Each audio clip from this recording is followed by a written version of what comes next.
وأصحابه وبارك وسلم. الصلاة والسلام عليك يا سيدي يا رسول الله. الصلاة والسلام عليك يا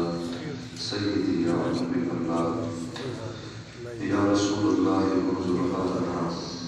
يا رسول الله انظر حالنا، يا رسول الله انظر حالنا، يا حبيب الله اسمع قالنا. في بحر غم مغرق خذ يدي ساحلنا أشوارنا. يا صاحب الجمال ويا سيد البشر من وجهك النذير لقد نظر القمر لا يمكن الصناع كما كان حقه بعد السلطان وزرت بالسعي مختصر. واجب الاحترام عزیزت التکریم احباب محفل حاضرین محفل معززین علاقہ عوام سنت، السلام علیکم ورحمۃ اللہ وبرکاتہ۔ دعا ہے کہ مالک العزت خالق عرش و سماع اللہ تبارک و تعالی جل مجدہ الکریم آج نماز جمعہ کی ہم سب کی حاضری، ہماری رکوع، ہمارے سجود اللہ کریم اپنے بارگاہ میں قبول فرمائے۔ آمین۔ اللہ تبارک و تعالی ہمیں نماز مجدانہ تسلسل کے ساتھ پڑھنے کی توفیق عطا فرمائے۔ جمعۃ المبارک کے دن کے اندر جو اعمال ہمیں حضور کی زبان نبوت سے ارشاد فرمائے گئے، حضور نبی رحمت صلی اللہ علیہ وسلم آپ کی سنت اور آپ کا یہ حکم ہے۔ حضور فرماتے ہیں کہ جمعہ کے دن غسل کریں، خوشبو لگائیں، صاف ستھرے کپڑے پہنیں، اور اسی طرح حضور نے ارشاد فرمایا کہ جمعہ کے دن میری ذات پہ درود و سلام بے کثرت سے آپ پڑھیں۔ حضور کی ذات پہ درود و سلام کی کثرت پیش کرنا اللہ تبارک و تعالیٰ نے یہ حکم ارشاد فرمایا، اور اللہ کے محبوب علیہ السلام کا بھی یہ فرمان نور ہے کہ میری امت میری ذات پہ کثرت کے ساتھ درود و سلام پڑھتے رہے۔ جمعہ کے دن خاص جمعہ کی تیاری کرنا اور اس کے لیے غسل کرنا، اس کے لیے صاف ستھرے کپڑے پہننا، خوشبو لگانا اور مسواک کرنا، یہ وہ مسنون اعمال ہیں جو حضور نبی رحمت صلی اللہ علیہ وسلم خود جو ہیں وہ سر انجام حضور اسے انہیں دیتے تھے۔ سر انجام حضور یہ اعمال کو حضور دیتے۔ حضور پہ درود و سلام کا پڑھنا یہ جمعے کے دن کے دیگر اعمال میں سے یہ عمل خاص ہے کہ دیگر ایام کے اندر بھی حضور پہ درود پڑھے، اور بالخصوص جمعہ کے دن پورے اہتمام کے ساتھ حضور کی ذات پہ درود بھی پڑھا جائے اور سلام بھی عرض کیا جائے۔ سبحان اللہ، سبحان اللہ۔ آج بھی عرب کے اندر صرف سعودی عربیہ کے علاوہ عرب کے دیگر جتنے بھی ممالک ہیں اسلامی ممالک، وہاں حضور کے اس فرمان کا پورا اہتمام کیا جاتا ہے، اور کثرت کے ساتھ حضور کی ذات میں جمعہ کی شب، جمعہ کی رات اور جمعہ کے دن حضور پہ اہل عرب اور اہل عجم پورے اہتمام کے ساتھ درود بھی پڑھتے ہیں اور سلام بھی پڑھتے ہیں۔ جمعہ کا دن حضور کی امت کے لیے عید کا دن بھی ہے، اور جمعہ کے دن حضور نے ارشاد فرمایا کہ میرے سامنے میری امت کے اعمال پیش کیے جاتے ہیں، اور اگر اعمال نیک ہوں تو میں اللہ کی بارگاہ میں اس کا شکر ادا کرتا ہوں، اگر اعمال بتقاضۂ بشریت ہوں، امت کے گناہ والے ہوں، تو فرمایا کہ اللہ کی بارگاہ میں اللہ کے نبی امت کے لیے استغفار کرتے ہیں۔ اعمال پیش ہوتے ہیں، فرشتے لے کے حضور کی خدمت میں ہمارے اعمال جاتے ہیں۔ اعمال اچھے ہوں حضور خوش ہوتے ہیں، اور اعمال اگر سیئر ہوں، برے ہوں، تو حضور ان گنہگار اپنی امت کے لیے حضور اللہ کی بارگاہ میں استغفار پیش کرتے ہیں۔ اسی لیے حکم دیا گیا کہ امت کثرت کے ساتھ تسلسل کے ساتھ حضور کی ذات میں درود بھی پڑھتی رہے اور سلام بھی پڑھتے رہے۔ اس عنوان سے ایک حدیث مبارکہ حضرت عبداللہ بن مسعود رضی اللہ تعالیٰ عنہ آپ کی مرویات سے حدیث ترمذی ہے، کہتے ہیں کہ میں مسجد نبوی کے اندر میں بیٹھا تھا اور حضور کی ذات میں درود اور سلام پڑھ رہا تھا۔ اس کے بعد دعا مانگی، دعا مانگنے کے بعد میں حضور کی خدمت میں حاضر ہوا۔ ثم صلاۃ النبی ثم دعوۃ لنفسہ، کہتے ہیں کہ دعا مانگی، حضور پہ درود اور سلام پڑھا، دعا مانگنے کے بعد میں حضور کی خدمت میں سلام عرض کرنے کے لیے قدم بوسی کے لیے میں حاضر ہوا تو اللہ کے نبی صلی اللہ علیہ وسلم نے مجھے ارشاد فرمایا، قال صلوا طاعتو،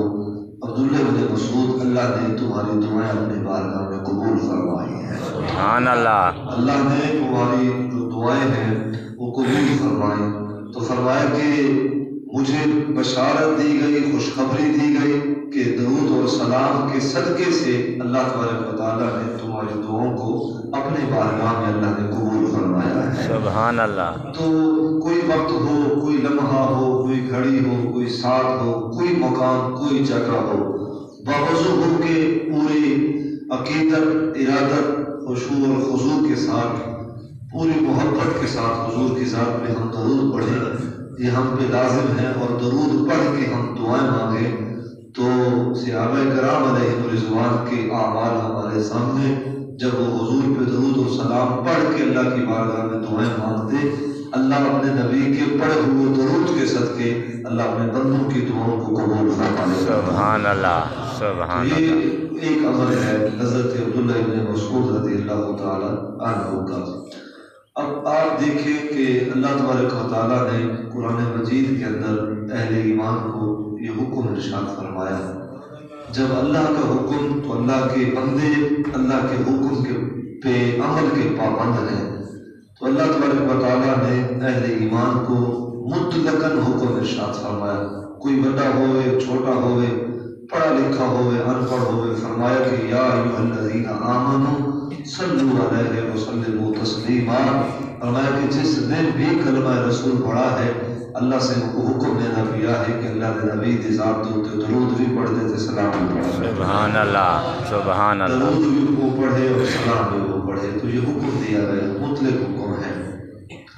تو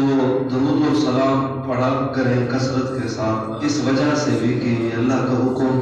اور اس وجہ سے بھی کہ حضور نبی رحمت صلی اللہ علیہ وسلم پہ جب ہم درود پڑھتے ہیں تو حضور کی مبارک روح اپنی امت پہ خوش ہو جاتی ہے۔ حضور کی مقدس اور مبارک اور معطر اور نور روح مبارکہ اپنے ذات پہ درود و سلام پڑھنے والوں پہ حضور راضی ہوتے ہیں۔ ایک صحابی رسول ہے حضرت ابی دردہ رضی اللہ تعالیٰ عنہ، یہ حضور نبی رحمت صلی اللہ علیہ وسلم سے انہوں نے سوال کیا، عرض کرتے ہیں کہ حضور بعد از وصال اگر ہم آپ پہ درود پڑھیں تو وہ درود آپ کس طرح سماعت فرمائیں گے؟ ان کی روح کا بھلا ہو، انہوں نے بڑا خوبصورت مسئلہ جو ہے امت کی اصلاح والا مسئلہ انہوں نے حضور سے عرض کیا، اور حضور نے خود اس مسئلے سے جو ہے اس کی حقیقت سے پردہ اٹھایا، اور نبی رحمت صلی اللہ علیہ وسلم نے اپنی ذات پہ بعد از وفات جو درود ہے اس کی جو ہے اہمیت اور اس کی جو ہے افادیت اور اس کے جو ہے مقصدیت کو حضور نے بیان فرمایا۔ حضرت ابی دردہ رضی اللہ تعالیٰ عنہ صحابی رسول، انہوں نے عرض کیا کہ حضور بعد از وصال ہم کوئی درود پڑھے، چونکہ حضور سامنے ہیں تو حضور پہ درود پڑھتے ہیں، سلام پڑھتے ہیں، حضور سنتے بھی ہیں، قبول بھی کرتے ہیں، خوش بھی ہوتے ہیں۔ تو انہوں نے عرض کیا کہ حضور کل جب آپ تشریف فرما نہ ہوں اور ذہنی طور پہ آپ جلوہ افروز نہ ہوں، اپنے روضہ پر نور کے اندر جلوہ افروز ہوں، اور آپ اس دار فانی کو چھوڑ کے عالم ارواح کی طرف جب آپ کی مبارک روح مبارکہ تشریف فرما ہو، اس کے بعد جو ہم درود پڑھیں گے یا کوئی امت یا آپ کا آپ پہ درود پڑھے تو اس درود کی حیثیت کیا ہوگی؟ وہ درود آپ بھلا کیسے قبول فرمائیں گے اور آپ اس درود کو کیسے سماعت فرمائیں گے؟ تو حضور نے ارشاد فرمایا، یہ متفق علیہ حدیث مبارکہ، حضرات علماء تشریف فرما جب انہوں نے یہ سوال کیا نا تو حضور نے ارشاد فرمایا، ان اللہ حرم علی الارض ان تاکل اجساد الانبیاء، فرمایا کہ اللہ تبارک و تعالیٰ نے اس مٹی کو، زمین کو یہ اذن اللہ نے نہیں دی، اللہ نے زمین کو یہ طاقت نہیں دی کہ انبیاء علیہ السلام کے مبارک اجسام کو یہ مٹی کھائے۔ فرمایا کہ فنبی اللہ حی یرزقہ، اللہ کے انبیاء زندہ ہوتے ہیں اور اللہ اپنے جناب سے اپنے انبیاء کو اللہ رزق بھی عطا فرماتا ہے۔ سبحان اللہ، سبحان اللہ۔ فرمایا کہ اللہ کے انبیاء زندہ ہیں، اللہ کے انبیاء زندہ ہیں۔ تو کہا کہ کوئی آج درود پڑھے، کوئی کل درود پڑھے، کوئی عرب میں بیٹھ کے درود پڑھے، کوئی عجم میں بیٹھ کے درود پڑھے۔ فرمایا کہ جس طرح حضور اپنی ذہنی حیات طیبہ کے اندر اپنے غلاموں کے درود اور سلام سنتے ہیں، بعد از وصال بھی حضور اپنے غلاموں کے درود بھی سنیں گے، سلام بھی سنیں گے۔ سبحان اللہ، نعرہ تکبیر، نعرہ رسالت، نعرہ خلافت، نعرہ حیدری، آستانہ عالیہ پیر جگی شریف۔ تو درود اور سلام کوئی یہاں بیٹھ کے پڑھے یا وہاں بیٹھ کے پڑھے تو حضور اپنے غلاموں کے درود بھی سنتے ہیں، سلام بھی سنتے ہیں۔ اچھا، ایک طبقہ ہے زید صاحب، ایک طبقہ ہے ملک صاحب، ایک طبقہ ہے، اس طبقے کا نظریہ یہ ہے کہ ہم جب درود پڑھتے ہیں تو فرشتے حضور کی بارگاہ میں ہمارے درود بھی لے جاتے ہیں اور سلام بھی لے جاتے ہیں۔ حالانکہ اگر کوئی سمجھے تو یہ حضور کا پروٹوکول ہے، یہ حضور کا پروٹوکول ہے، یہ حضور کی تقریب ہے۔ یار خاکی درود پڑھے، نوری درود لے کے حضور کی بارگاہ میں جائیں، خاکی درود پڑھیں۔ ایک طبقہ ہے اور ان کا ایک اپنا اپنی سوچ اور اپنا نظریہ ہے، وہ کہتے ہیں اور اس بات میں وہ جو ہے وہ واضح ہے کہ حضور خود نہیں سماعت کرتے بلکہ فرشتے ہمارے درود ہوں، ہمارے سلام ہوں لے کے جاتے ہیں حضور کی بارگاہ میں۔ خیر، میں ان کے نظریے کا کیا کر سکتا ہوں، اللہ نے وہ کامل جو ہے عقیدہ نصیب فرمائے کہ ان کے عقیدوں کے اندر پاکیزگی آئے۔ حالانکہ فرشتے اگر درود لے کے جاتے ہیں، حضور کی بارگاہ میں حاضر ہوتے ہیں، تو اس میں حضور کی ہی بارگاہ کی جو ہے وہ عظمت بیان رکھی گئی ہے کہ فرشتے وہ جو اللہ نے اپنی عبادت کے لیے تخلیق فرمائے، لیکن میرے رب نے انہیں حکم ارشاد فرمایا کہ جو میرے سارا کوئی بندہ سارے سونے نبی دی ذات ہوتے درود پڑھے تو سا جت کت ہو نا پہلے سارے وہ پہلے اوپر میں درود کو چاہ کے تے میرے نبی کی خدمت میں حاضر ہو۔ سبحان اللہ، جت بھی ہو، جس حال میں بھی ہو، تو کہا کہ جس نے بھی درود پڑھا ہے وہ جو ہی درود پڑھے اس کے پڑھے ہوئے درود کو پورے پروٹوکول کے ساتھ، پورے اہتمام خلوص کے ساتھ اور ارادت اور عقیدت کے ساتھ اللہ کے محبوب صلی اللہ علیہ وسلم کی بارگاہ میں پیش کیا جائے۔ انہیں تو چاہیے تھا وہ اس بات پہ فخر کرتے اور اپنے عقیدے کو جو ہے وہ عقیدت کی طرف لے کے چلتے، عقیدے کو عقیدت کی طرف لے کے چلتے۔ تو خیر، حضور نبی رحمت صلی اللہ علیہ وسلم پہ ہم جب درود پڑھتے ہیں، یہ ہمارا ایمان اور عقیدہ ہے کہ جب ہم پڑھتے ہیں حضور اپنے غلاموں کے درود اور سلام خود سے بات فرماتے ہیں۔ فرشتے بھی نوکری دیتے ہیں، اس میں بھی کوئی شک نہیں، اور اس میں بھی احادیث سید ہے، فرشتے بھی نوکری پیش کرتے ہیں، اور اس میں بھی کوئی شک نہیں ہے کہ حضور نبی رحمت صلی اللہ علیہ وسلم خود بھی سماعت فرماتے ہیں اپنے غلاموں کے درود کو۔ اور پھر جب حضور نے ارشاد فرما دیا تو بات ختم کہ فنبی اللہ حی یرزقہ، فرمایا کہ اللہ تبارک و تعالیٰ کے انبیاء زندہ ہوتے ہیں اور اللہ تبارک و تعالیٰ اپنی جناب سے انہیں جو ہے وہ رزق بھی عطا فرماتا ہے۔ حضرت عبداللہ ابن مسعود رضی اللہ تعالیٰ عنہ، حدیث مشکات، حضور نبی رحمت صلی اللہ علیہ وسلم پہ ہم درود پڑھتے ہیں اور سلام پڑھتے ہیں، اس کا دو طرح سے ہمیں فائدہ ہے۔ ایک فائدہ یہ کہ ہمارے اعمال کے اندر جو ہے وہ نیکیاں لکھی جاتی ہیں، اور فائدہ یہ کہ اعمال کے اندر نیکیاں لکھی جاتی ہیں اور گناہ جو ہیں وہ مٹا دیے جاتے ہیں۔ یہ ایک طرح کا فائدہ، حالانکہ فائدے دو ہیں، ان دونوں فائدوں کو میں نے ایک صورت دی ہے کہ نیکیاں لکھی جاتی ہیں، کسی نے درود پڑھا حالانکہ وہ معصوم بچہ ہو، گناہوں سے پاک ہے، اور اس نے درود پڑھا تو اس کی نیکیاں بڑھا دی جاتی ہیں، اور اس کے گناہ ہے نہیں تو اس کی نیکیاں جو ہے وہ بڑھا دی جاتی ہیں۔ تو دوسرا، اگر کوئی شخص میرے جیسا گنہگار شخص کوئی درود پڑھے تو درود کی برکت سے اس کے گناہ اللہ کے حکم سے فرشتے مٹا دیتے ہیں، اور ایک فائدہ یہ ہو گیا۔ اور دوسرا فائدہ، حضرت عبداللہ بن مسعود رضی اللہ تعالیٰ عنہ فرماتے ہیں کہ حضور نے ہمیں تاکید ارشاد فرمایا کہ جو سب سے زیادہ میری ذات پہ درود پڑھے گا دن قیامت سب سے زیادہ میرے نیڑے وہی ہوگا۔ اول الناس بیوم القیامت اکثرهم علی الصلاۃ، فرمایا کہ دن قیامت سب سے زیادہ قریب وہ ہوگا جو سب سے زیادہ ذات محمد مصطفیٰ میں درود بھی پڑھے گا اور سلام بھی پڑھے گا۔ تو نیکیاں بھی ہیں، گناہوں کا کفارہ بھی درود ہے، لیکن میں صرف آپ کی توجہ جو ہے اس طرف چاہوں گا کہ اگر دن قیامت حضور کی قربت نصیب ہو جائے، یار دن قیامت کا تصور تو کرے، بندہ جب تنہا ہو اور جب وہ انسان کے ساتھ کوئی بھی نہ ہو، انسان قبر کی منظر کو یاد رکھے اور برزخ کے تمام مناظر یاد رکھے، اور پھر حضور نبی رحمت صلی اللہ علیہ وسلم کے اس فرمان حسن کو سامنے رکھے کہ حضور نے تو اپنی امت کو جو ہے کتنا خوبصورت عمل ارشاد فرمایا کہ دن قیامت سب سے زیادہ میرے دو ہوگا جو سب سے زیادہ درود و سلام پڑھنے والا ہوگا۔ سبحان اللہ۔ تو اگر ہم سوچیں اور تھوڑی سی فکر کریں اور تنہائی میں بیٹھ کے جو ہے اس بات کا تدبر لیں کہ اگر دن قیامت حضور کی قربت ہمیں نصیب ہو تو پھر جو ہے وہ اوکھا دن اوکھا نہ رہے، مشکل ٹل جائے اور جو تکالیف سامنے ہے وہ رد ہو جائے، اگر حضور کی ذات کا سہارا نصیب ہو یا دامن مصطفیٰ صلی اللہ علیہ وسلم نصیب ہو جائے۔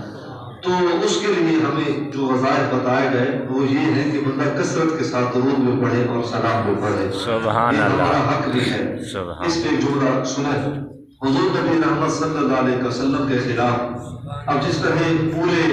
دنیا کے لوگ، سازشی ٹولہ، اغیار طرح کے لوگ، اسلام دشمن لوگ، دین دشمن لوگ جو ہے حضور کی ذات، حضور کی رسالت، نبوت میں جس طرح وہ تکذیب کر رہے ہیں، حضور کی ذات کی گستاخی کر رہے ہیں، یقین اور اسلام کے خلاف جو کچھ کیا جا رہا ہے، اب ان کا جواب یہ ہے کہ حضور کے ذکر کو بڑھایا جائے اور درود السلام کے عمل کے اندر جو ہے مزید تسلسل جو ہے وہ جاری کیا جائے، تاکہ پیغام دیا جائے کہ ان سینوں سے جو محبتیں ہیں وہ جو ہے وہ ابھی بھی زندہ ہے، اور ان محبتوں کے اندر ابھی بھی دم خم ہے۔ لوگ جتنے بھی سازشیں کرتے رہے، ہم درود السلام کی کثرت کا زور پیش کر کے ہم ان کی سازشوں کو جو ہے وہ ختم کریں۔ تو درود السلام آج اس وقت کی ضرورت بھی ہے، اور ہمارے ایمان کی تقویت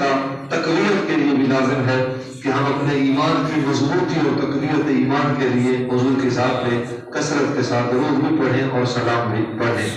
اس عنوان سے ایک اور حدیث سماعت فرمائیں، جب ہم درود السلام پڑھتے ہیں تو ہم جب درود السلام پڑھتے ہیں، اور کچھ لوگوں نے اپنے وظائف کے اندر درود السلام بزرگ احباب تشریف فرما ہے، انہوں نے ذکر اذکار کی تسبیحات مقرر کی ہوئی ہے، صبح کے وقت کچھ ذکر کیا، دوپہر کو کچھ، شام کو کچھ ذکر کیا۔ حضور کے ایک صحابی ہیں حضرت ابی دردہ رضی اللہ تعالی عنہ، انہوں نے حضور سے یہی مسئلہ عرض کیا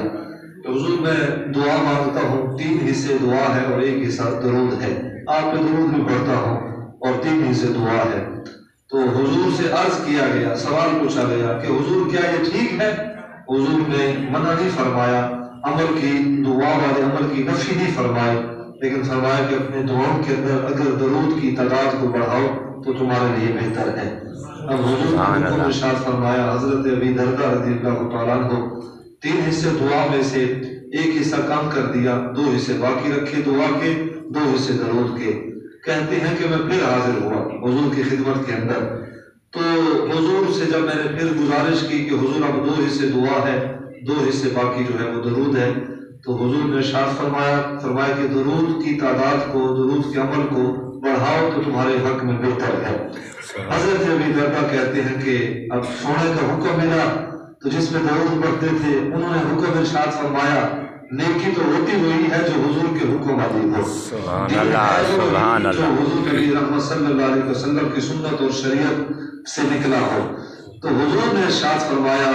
کہ اپنے دعاؤں کے عمل کے اندر درود کو جو ہے وہ تم بڑھاؤ۔ حضور نے حکم ارشاد فرمایا تو یہ انہوں نے پھر جو ہے اپنے دعاؤں کے اندر درود کو بڑھایا۔ پھر آئے تیسری دفعہ تو انہوں نے پھر عرض کیا تو حضور